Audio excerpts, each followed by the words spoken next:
Honestly, I'm terrified. Not scared because I've never done it.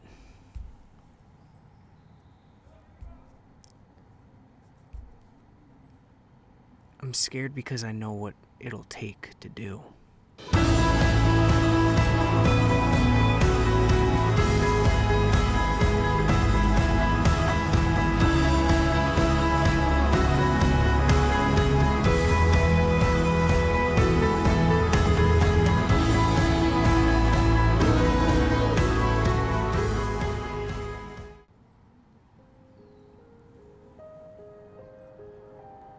My name is Matt, and on July 5th, I turned 26 years old.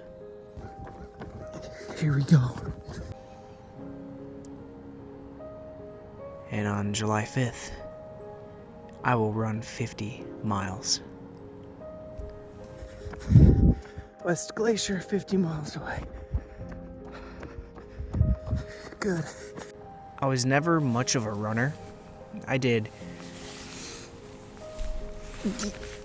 cross country in middle school, but that was a 3-year stint.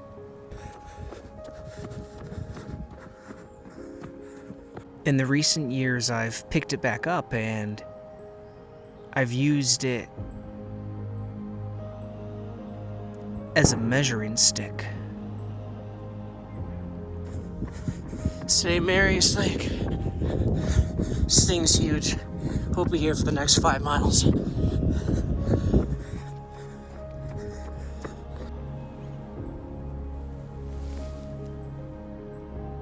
Not of how fast I could do something,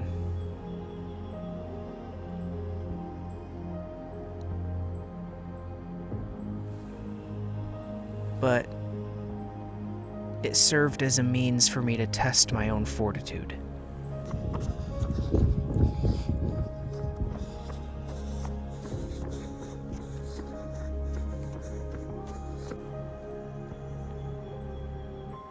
To test my mind.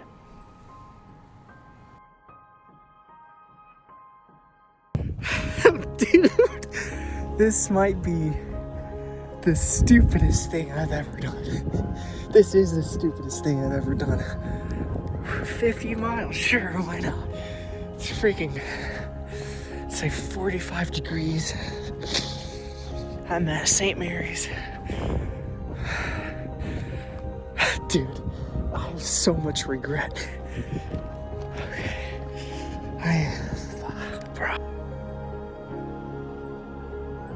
Over the past couple years, I've made it a habit to challenge myself with activities or events that typically are regarded as hard to do. The whole car right here. I'm freaking nauseous. Not car sick, man, just scared. So scared. Shaking, not because of the cold.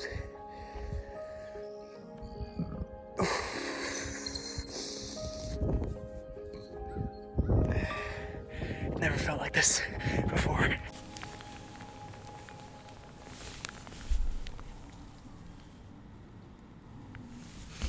All started on New Year's, again a couple years ago, where I decided to run 11 miles in the dead of night and hit a straddle plunge into the new year. So started running at like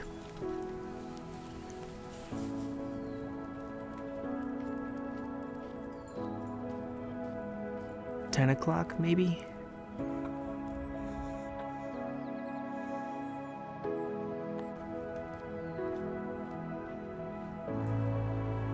Finished right before midnight. Went into the gymnastics gym I worked at the time and hit a straddle plunge from 11:59 to 12 a.m.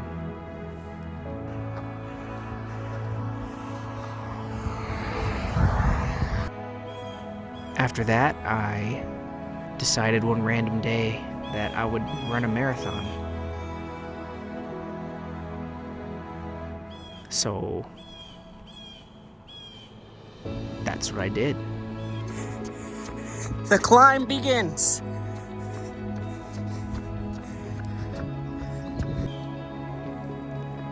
After like a 12-hour day of work, I decided to just strap on the shoes and start running. I ran from 10 p.m. until about 3 in the morning.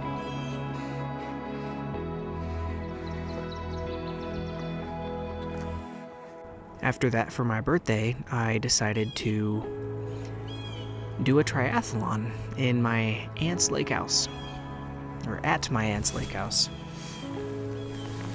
I'd never swam before, really. I just, passed gym class, I swam a mile in that lake with my mom right beside me. Just like my dad rode behind me for that marathon I did in the dead of night. After swimming the mile, I got on a bike that I had borrowed from a friend of mine, and I just started pedaling around the lake. I did the biking portion, and then I got off and I did the running portion without training.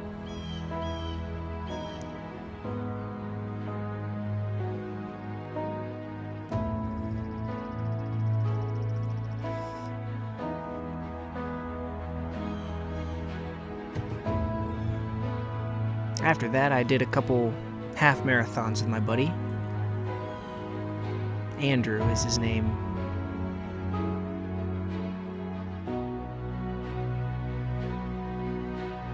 And then the monthly challenges were born. One of them, I decided to climb Mount Everest on a Stairmaster. So one day I got to the gym at 8 a.m., and 10 hours later I had climbed over 27,000 steps. Another one was a joint pull-up mission between me and Andrew, where we both had to do 10,000 pull-ups in a month. I think that equated to about 267 pull-ups per day. And if you miss a day, you gotta do, 267 times 2 to make up for it. After that challenge, we did push-ups and then dips. All culminating in a New Year's event that would, at the time, have been the hardest physical thing I've ever done.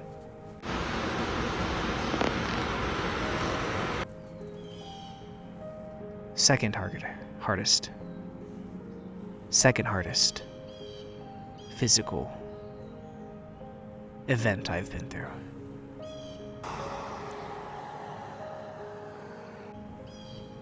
Andrew and I decided the night before that originally we were going to do a ultramarathon, a 31 miler. But the night before we decided to up the ante and complete an Ironman. Both of us haven't been in a pool in years. The last swimming event I did was my triathlon 6 months prior, and even since then I haven't been in water.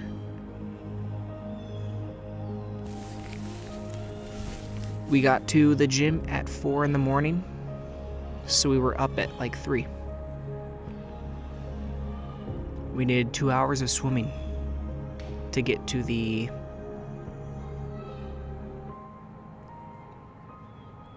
mile marker we needed.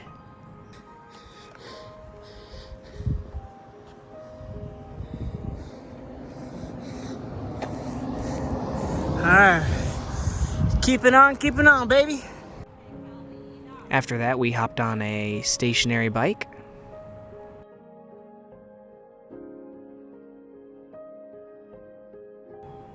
And we rode for over 8 hours. Then we hopped in a car, drove 2 minutes to the gym, which is where we would, to the gymnastics gym, which is where we would make our home base, and got on our running gear because it's, Chicago in the middle of December.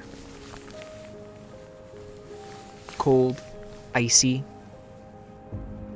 and we got to running with our buddy Lucas as well, who joined in for the marathon part.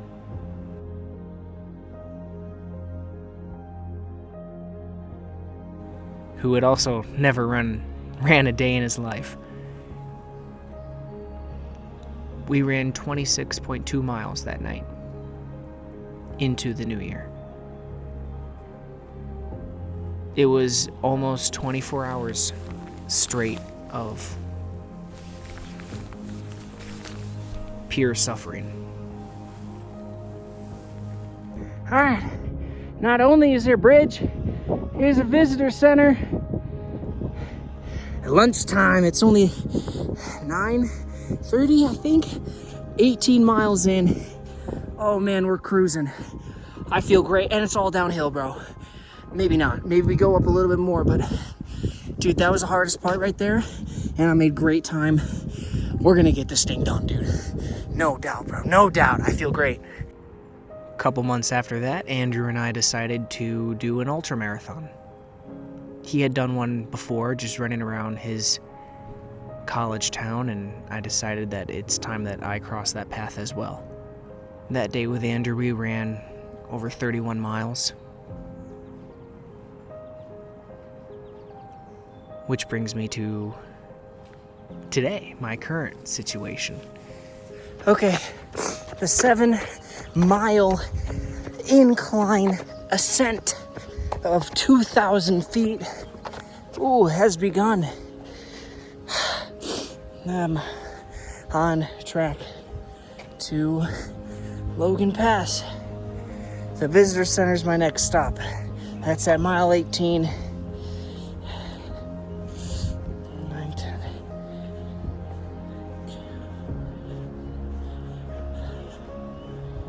We're 8 miles in.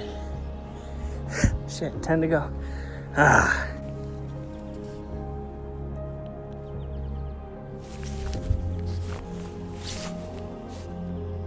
I'm in the middle of Montana, up by the border of Canada, by Glacier National Park in a small town called Columbia Falls. I've been here for about a week now, just exploring the national park, and it is currently July 3rd.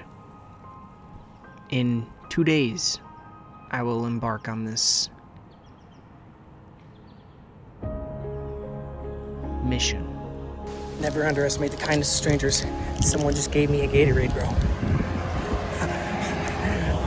This is a crazy day. The mission's simple.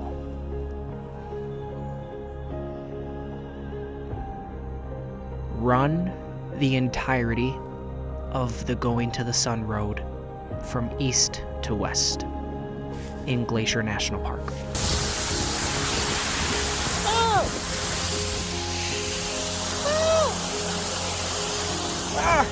Also, I hurt so bad right now. Like, I'm limping. My right leg is totally bonked. My phone's about to die. Everything's bad. This road I've heard so much about.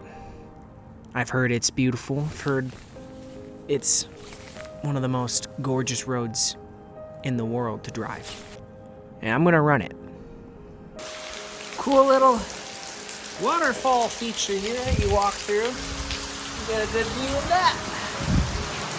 But yeah, to continue my thoughts, I'm in a bad way right now. We got over 24 miles to do.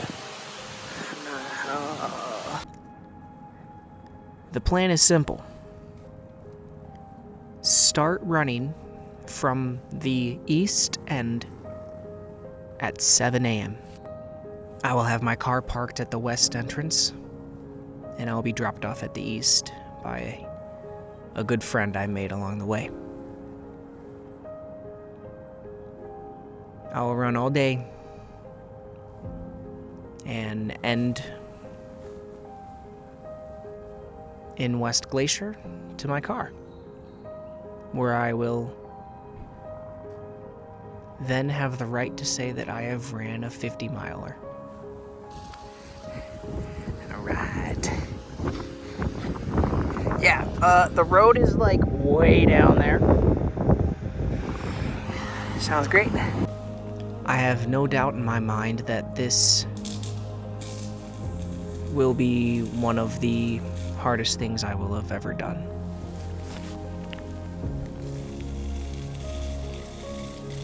My legs will hurt, my back will hurt, and my mind will hurt. But that's what makes it intriguing. It's another challenge. No. It's another opportunity I have to level up my playable character.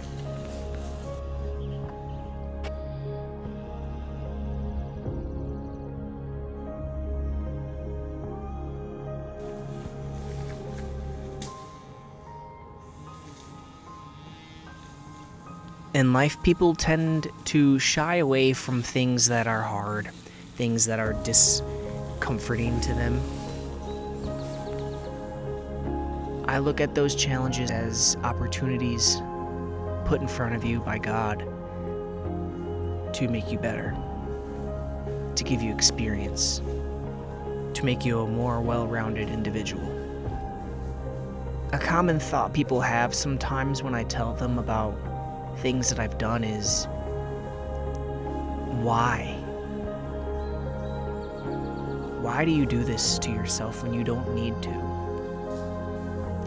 I'm gonna be honest, I don't enjoy running long distances like that. It's not the running that gets me going, it's what comes with it. It's being in the place that the long runs takes you. That is to say, the mentality needed in order to run long distance, in order to do really hard things. No idea what mile. I don't care. We just gotta go up that thing now. Light work, dude. My main goal in life is to be fulfilled in whatever it is that I do. Whether that's coaching, whether that's teaching, whether that's public speaking, whether that's creating, whether that's running, it doesn't matter. Whatever it is that I do, I need to feel fulfillment from. I need to be chasing that feeling. I developed this mindset of constantly challenging myself back in October of 2020.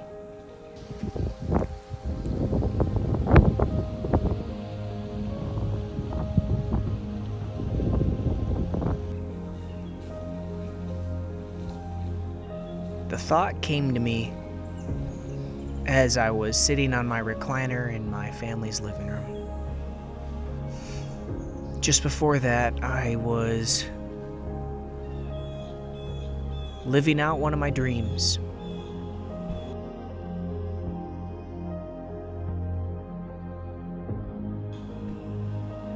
Kids have a lot of dreams, whether that's a firefighter or a professional baseball player,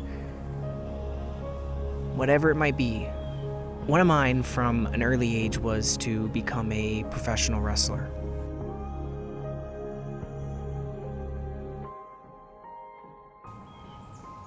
Like the ones you see on TV. And it's a silly dream, yeah, of course, but it's something that I passionately wanted to do. So in college, the opportunity presented itself, and I took it.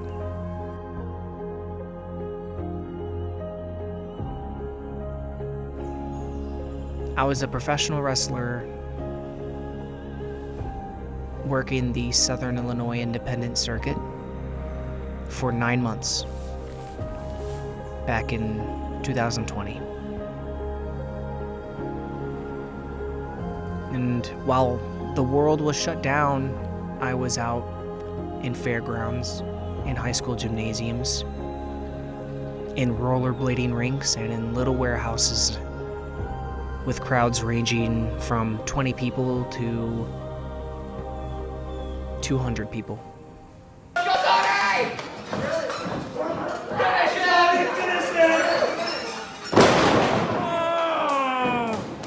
Turn out the lights!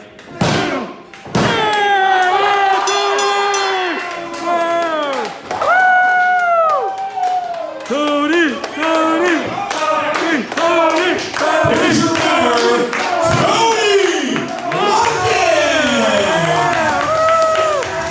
Yeah, Tony!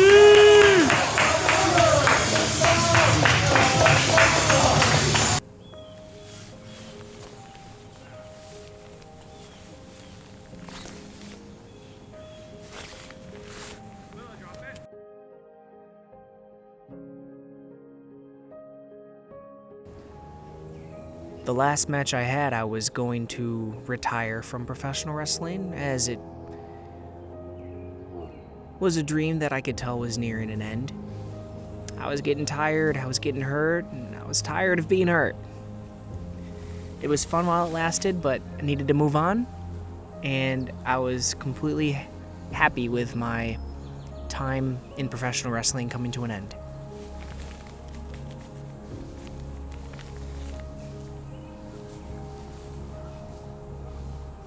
During that last match, I broke my back.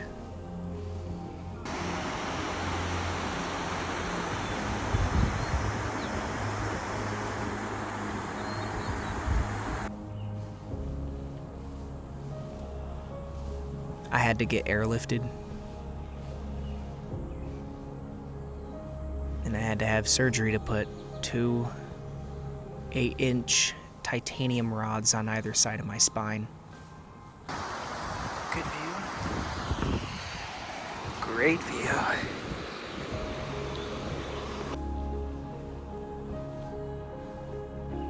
I had gotten a compression fracture of the T12 vertebrae.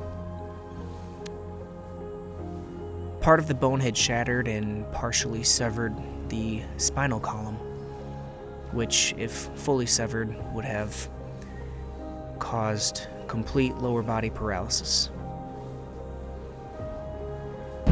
Got a big old mountain behind me. Good view down here too.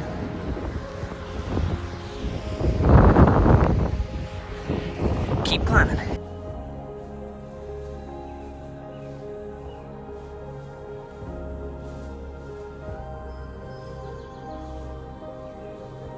Six screws were also put in to stabilize the rods.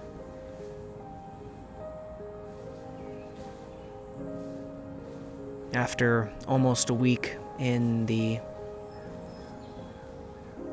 hospital, I was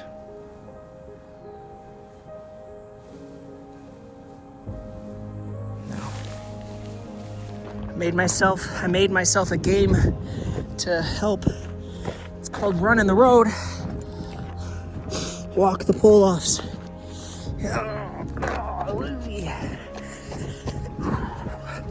Now, instead of worrying about making it another 32 miles, all I have to do is make it to the next pull-out. Helps me pace myself. This is good. When they first brought me in, I was obviously still wearing my wrestling trunks. And I was squirming because of the pain that I felt. This time I didn't know what was wrong with me, I just knew something was wrong. To the point where I couldn't really walk on my own. When the doctors came back from the X-ray that had been done, they said that I had broken my back. Those words didn't really mean too much to me at the time. I've dealt with broken bones before. This is just another one. It's okay. There's this group of bikers, probably 10 of them, and they started at East Glacier, and are going all the way to Apgar, which is by West. So they're kind of doing the same path I am, stopping a little shorter, but we keep on playing tag with each other. They passed me probably 5 miles in. I passed them maybe 7 miles in, and then they passed me again soon after that, and then right as we started heading up this big old cliff, I passed them again. I told them, hey, don't let me beat you there, bro. You got the bikes. What you doing? They're like, we're gonna crush you on the downhill. I'm like, not if I throw myself off a mountain, bro. I'm a win. Don't tempt me. So they're definitely gonna beat me down. But I think it's cool that I'm keeping up with a freaking bike. Making good time, I guess. That was my thought. They then said that they needed to get the wrestling trunks off of me and that I was not allowed to move. And I saw them bring out a pair of scissors. Heavy Runner Mountain, it says. 8,016 feet elevation. Pretty big. Out of everything that I had to worry about in that moment, there was one thing on my mind, and that was that they were not going to cut those trunks off of me. I will take those off myself. They will take it off, but they will not cut it. I told them this repeatedly. I had to be held down by nurses as I cried out, not from pain,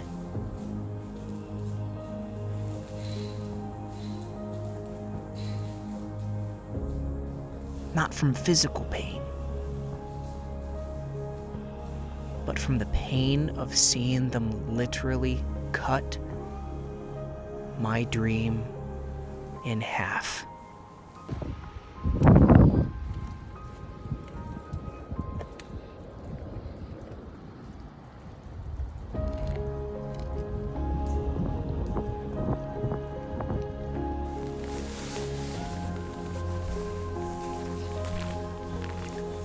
For all the physical pain that breaking my back caused, nothing hurt more than seeing them cut my dream in half, than seeing them cut the trunks.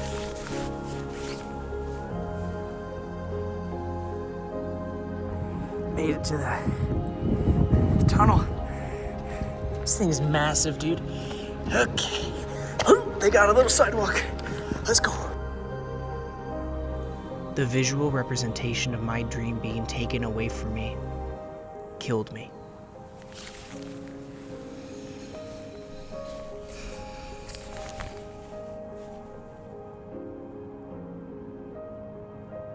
You guys are lucky I'm sightseeing.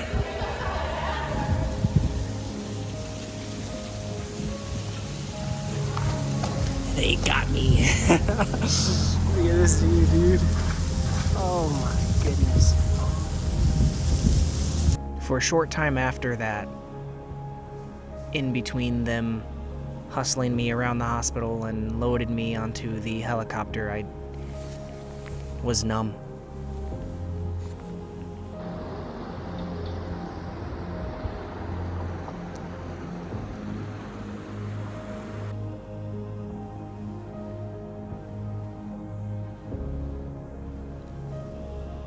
They say a man has 2 lives. The way he could tell that the second one has started and the first one has ended is when a man only wishes for one thing. As they were prepping me for surgery, I only had one wish. And that was to be able to walk again. Okay, repacked, refueled, re-watered up. Time oh my God. To get back on the road. Only 32-ish miles, guys. It's not that bad. Come on now. After the surgery, it was a week's long process of me doing something I never thought I'd have to do a second time. And that was relearning how to walk. Found a friend. He's vibing. He's fiending for more. Calm down, bro.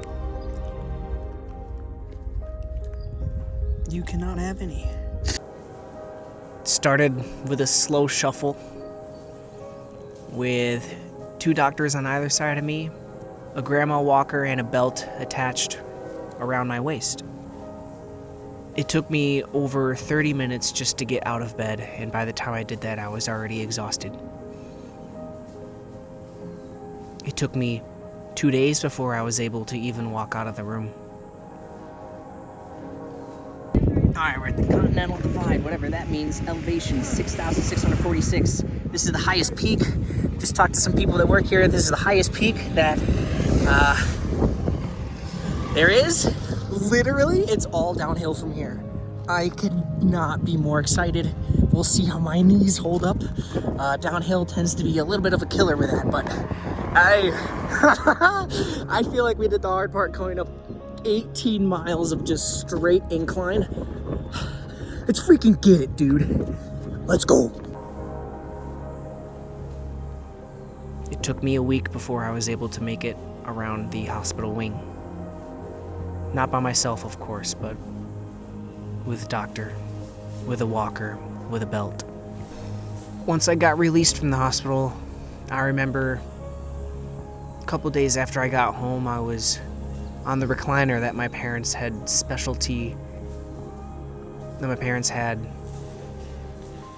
bought specifically for me, so that I didn't have to use the stairs. I could just sleep on the recliner. And I remember sitting there, and a thought washed over my head as a puzzle sat in front of me. Passing mini glacier. Just passed a wall with water running down it. Don't know if you guys can see, but it's all downhill, like I said. My knee feels not good, but it's downhill. Gravity is helping me. We're gonna get down this mountain, whether we fall off it, we'll run down it, baby. Let's do it. The way I saw it, I had 2 options. I could either be sad, mopey, depressed, and drown in my self-pity. Blame this experience for everything else that'll go wrong in my life.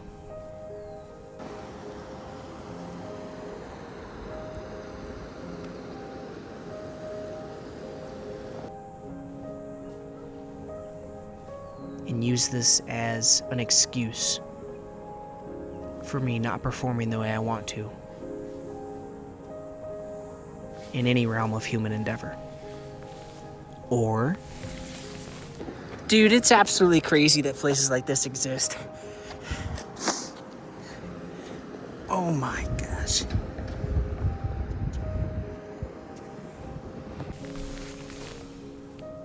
I could accept it. I could accept the fact that this is my new life. This is it. You could hardly walk. You could hardly stand up. You can't even shower alone. Mom and Dad gotta help you. You are nothing right now. And you know what? This is your new 100%. Buddy. Neat. This is it. This is what you are. And you know what? suck it up. Because tomorrow, you have a job to do. Gorgeous. Gorgeous. Says 26.8. That's just about a marathon, bro. It's too easy. It's too easy, bro.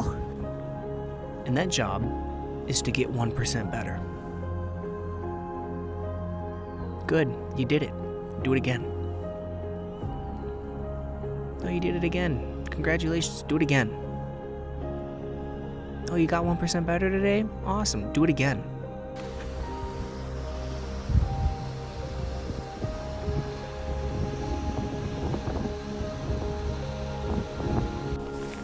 Right there in that recliner, I changed my own life.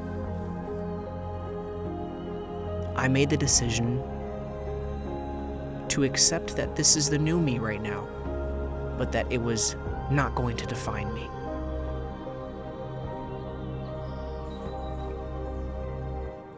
That it wasn't an accident that I was put here. That God gifted me this challenge. There's a mountain goat. What a hero. My mom tells me that God doesn't give challenges to people that he knows they can't overcome. My dad taught me that the effort I put in and the hard work I produce is something that nobody can ever take from me. I combined those two philosophies, those two mantras. I put it into the forge, and I crafted the one I have now. She vibing. The philosophy that says character development is the only way to improve. Struggle, challenges, sucky times, all of those negatives should be morphed into character development. They're all opportunities gifted to you by God so that you could prove yourself, so that you can level up, so that you can become better. This is known as the Weeping Wall. Sorry, I'm in my running phase right now. That's why I'm not walking, but you get the gist. Wow! I don't have to give myself these self-imposed challenges that sound like hell. To be honest with you, I don't want to do it. So it haunts me, because I know I will.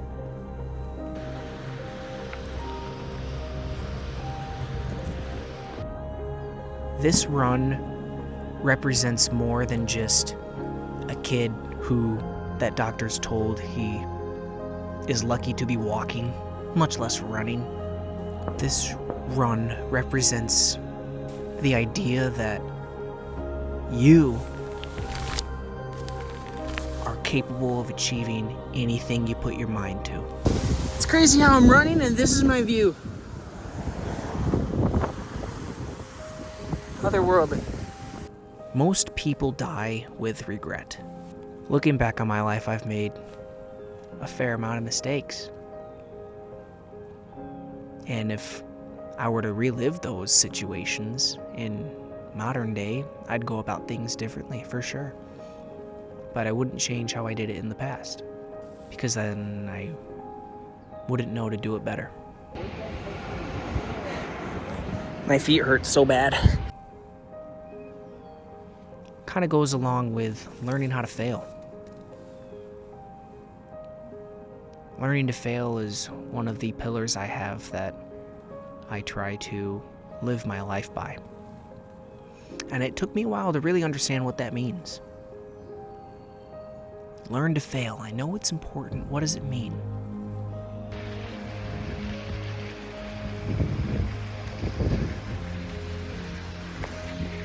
Best day ever.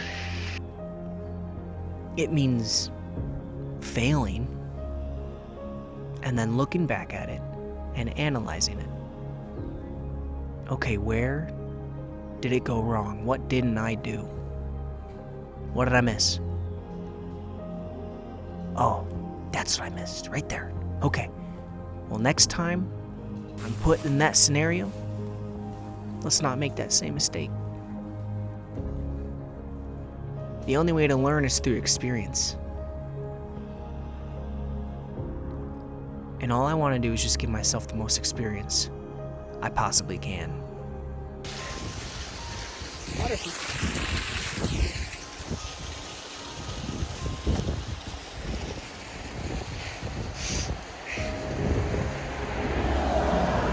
Thank you, God. This is insane.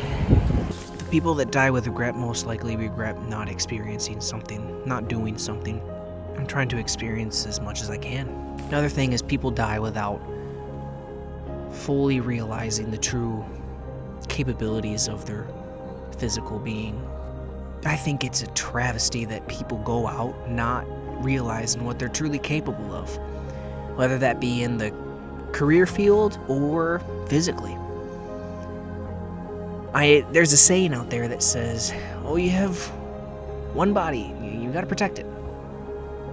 Yeah, I have one body. And I'm gonna use it I'm gonna squeeze the life out of this thing. Made it down by the river. Only 10 miles to Camp McDonald, or whatever the freak it's called. And then 15 more after that. That doesn't sound right. But that's right. Golly. What the heck?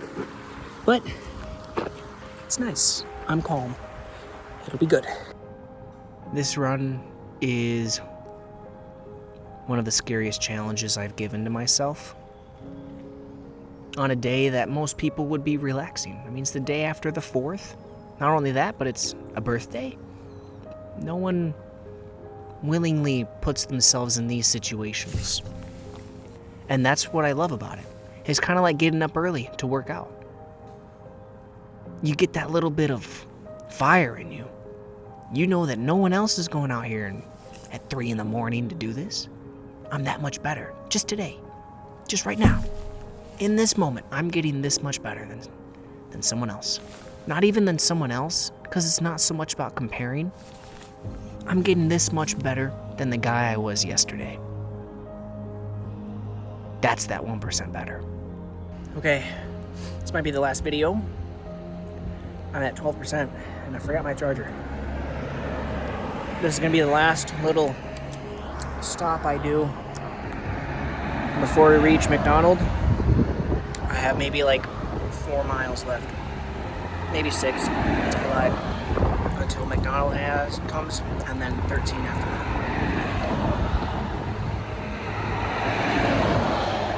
I'm gonna freaking do this.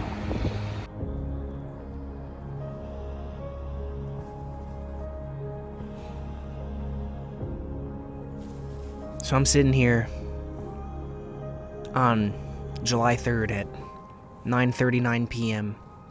in Columbia Falls, Montana. Just a mere 18 miles away from Glacier National Park.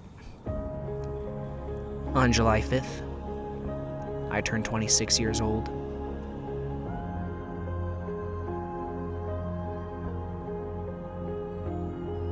And on July 6th, I run the Going to the Sun Road. All 50 miles.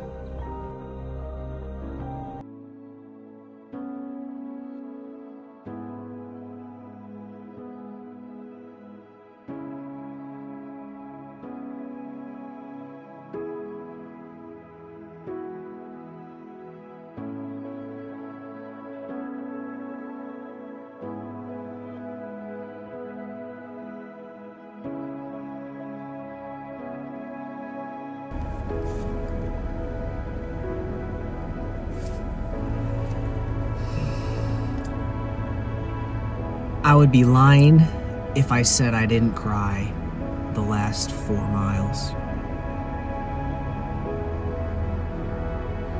I was in pain. And at this point, I'm delusional, right? I'm talking to myself. And the first thing I said when I started crying was, "This is so hard."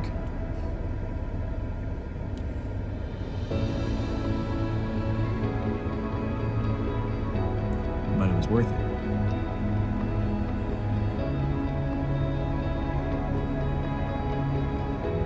My name is Matt, 26 years old, and I just ran 50 miles.